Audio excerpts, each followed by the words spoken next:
Alright. Hey, I'm Aqua or Aquarius of Fallen Snow if you don't know me. Welcome back to this episode of my podcast, the Shit Shootin Gallery. Happy to have you back if you've been here before.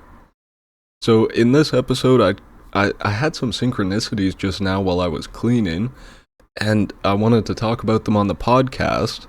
I will also say before I get into the episode too much, I have my windows open a crack.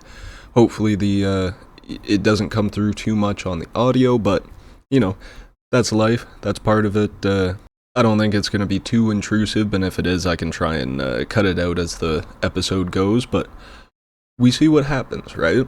So I was just cleaning, and I had this thought, thinking about the duality or the yin and the yang of apathy and empathy, right? And I think they could be even attributed to pure good and evil, how much you can empathize with someone, how much emotion you have for them being the good, and the lack of emotion or lack of being able to put yourself in somebody else's shoes as being the evil, right? Loose quotations on good and evil, obviously. But then it's also interesting, the A and the E, right? Like the first two letters of Aether. And then it could even be contributed to Adam and Eve, or the masculine and feminine, right? Which I've been trying to talk about more in my videos, and just looking at life from a perspective of yin and yang and the two sides, and how the two sides come together to form the whole, right? But I think that, as we quote unquote wake up, go through this journey of life, I think there are moments of both empathy and apathy, in the sense of, maybe gaining more empathy for others, but then maybe gaining more apathy in terms of not feeling so connected to the world, you know what I mean? It's an interesting paradox and the duality between the two, but I think it's super important to remember, right? Yeah, I'm definitely gonna need to go for a shower after I record this, or later today, because of the cleaning, doing the spring cleaning. My mom's coming down from Quebec, so they're gonna drive a few hours down to see us, or just she is. And then we're gonna spend the weekend together, and she's gonna bring some stuff back up with her, so that'll be fun. But yeah, I've been doing the spring cleaning, caking up all the dust and dirt, and gotta do some vacuuming and some mopping still, but I did some sweeping and dusting already. Gotta do some dishes, and then I think we're in pretty good shape. But yeah, I thought it was interesting that I was having these thoughts while I was cleaning, and just trying to be in the moment, not necessarily thinking about anything, but having the thoughts come to me, and then relating those thoughts together and going, oh yeah, that makes sense. In my mind anyways. And I think there is a level of looking at the whole world as the yin and the yang. There's duality in the two sides, but realizing the unity is in the unification of both of the sides, and the embodiment or embracing of both of those sides simultaneously, right? In a sense, like balancing apathy and empathy, can we have empathy for other people, other versions of ourselves, realizing that we're all the same energy in different forms, so we should treat ourselves like that, the golden rule, treat yourself, or treat others how you want to be treated, basically, right? But then also having kind of apathy and disconnect from this world, in terms of not getting so worked up over the superficial stuff, not being so attached to maybe disagreements or arguments that you have with people, because at the end of the day, it's just differing points of view, right? And we should be able to embrace that in terms of conversation, and embracing people's differences as part of the story, right? And I feel like it's all part of coming together, and really, I hope more people are realizing these kind of things, right? And I hope that in some sense my content can help people either have those realizations, or they can kind of relate to this path that I'm going down, the realizations that I'm having in my life, basically, because there's only the here now, so you're not even walking a path. I feel like it's kind of like everything's moving around you in a sense. You know what I mean?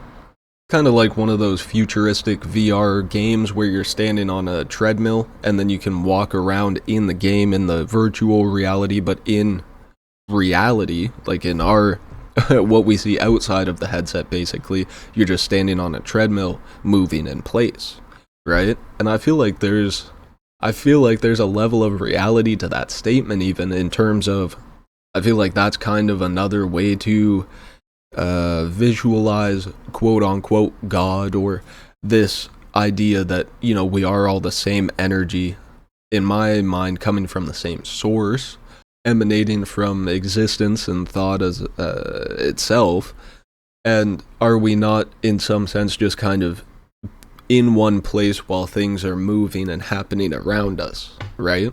And I think that's, to some level, what the Buddhist monks talk about. You know, if you can truly meditate, control your body and mind, then anything can happen around you and it shouldn't affect you. It doesn't matter, right? Because you're in control of your body, your mind, your thoughts. And basically, if you're just focusing on breathing, what else matters? What else matters? So yeah, kind of some interesting ideas. That's kind of all I had right now. I might even hold this recording here and then come back to it if I have more thoughts in a little bit. But I thought that just those thoughts in themselves are pretty interesting, and I feel like there's a level of depth to them that, you know, you could relate to your own life, or I hope people see kind of the value in the statements or the thoughts, because at the end of the day, I am, you know, recording these for myself. I'm doing this because I enjoy recording them and putting my ideas into a kind of cataloged form. I've talked about this way back in the podcast, but I don't know. I hope that people can also go back and look through these and kind of take what is valuable to them and then leave the rest, because that stuff doesn't matter, right? If it doesn't apply to you, then it's okay. Have empathy for other people and their experience, but apathy in terms of, and not everything has to affect me. There's a level of disconnect, you know? Disconnect from the three-dimensional and the static, superficial stuff, in my opinion. Alright, so it is the next day now, as you can see by the sun on my face, and I'm gonna have to speak a bit quieter because Julia is still sleeping, my girlfriend. So I'll try and boost the audio if it needs it, but yeah, something I wrote down in my notes here from yesterday. What is the most authentic form of love?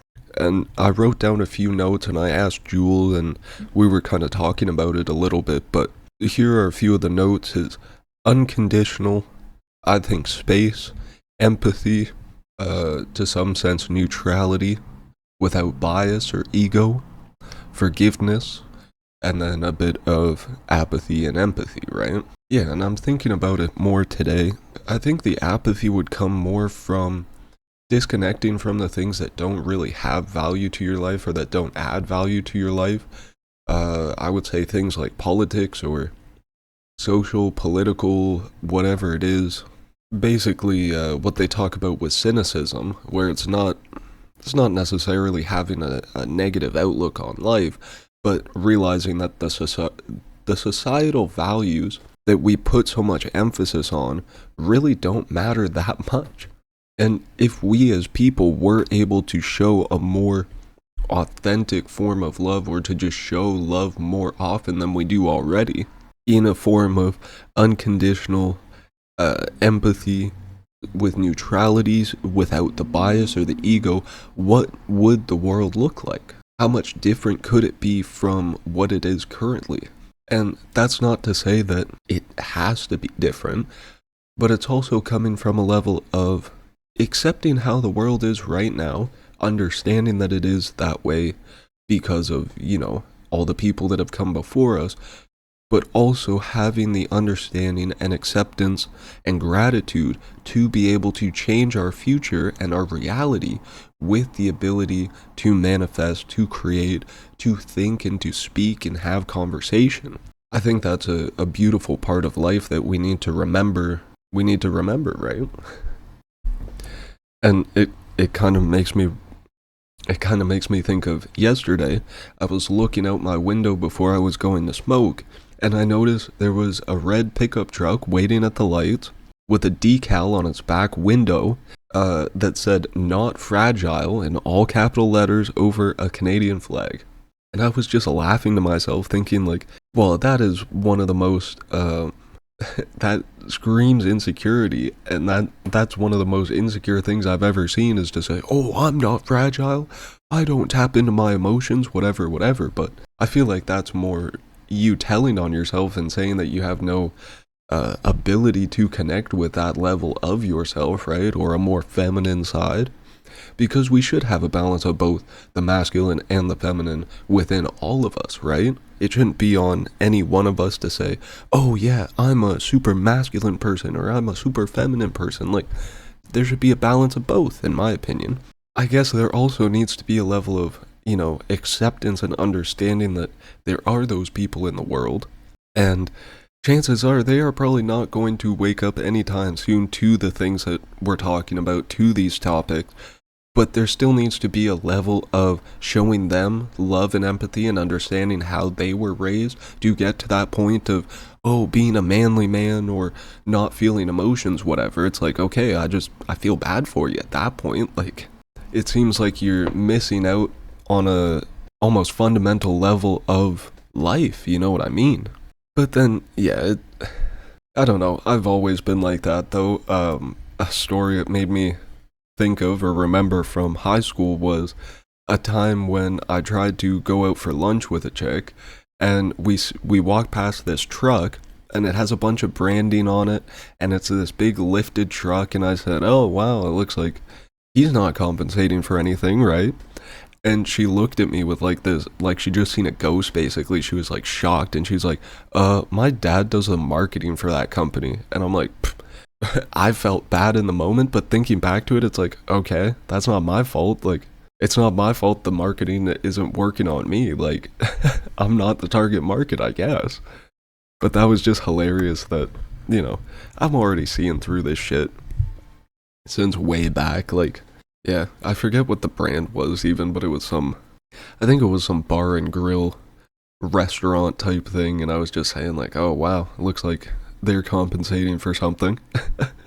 And to be fair, I'm sure that is part of the demographic or target audience is men that are, they feel macho or they want to feel macho because they can't understand a more basic, sensitive level of themselves kind of thing. But that's okay. I mean, hey, to each their own, and everybody has their own, they have their right to live their life how they want, whatever it is, but I feel like if people were more tapped into a bit more of the masculine and feminine side both at the same time, again, the world would look a lot different. But, who am I to say, right? So the last thing I'll mention in this episode is I watched a great TED Talk with Jewel last night. It was actually by a woman that Jewel is working for now with a small company. She's helping them with the advertising and marketing as kind of like a placement job with her college course, so that's awesome. But this lady, her name is Shari Hughson. I can put the video linked in the description. But yeah, I highly suggest checking out the video because she was talking about her own lived experiences and how her and her husband went through the whole, human evolutionary cycle from starting at the basic hunter-gatherer phase, moving into farming and agriculture, moving into more modern era, and then to the future era. And she was basically saying that she felt the most connected she ever had to nature through this process, and then getting to a point where we can use our technology and resources to live such an advanced lifestyle. We can not only be connected with nature, but then use technology to help us, care for it and give back.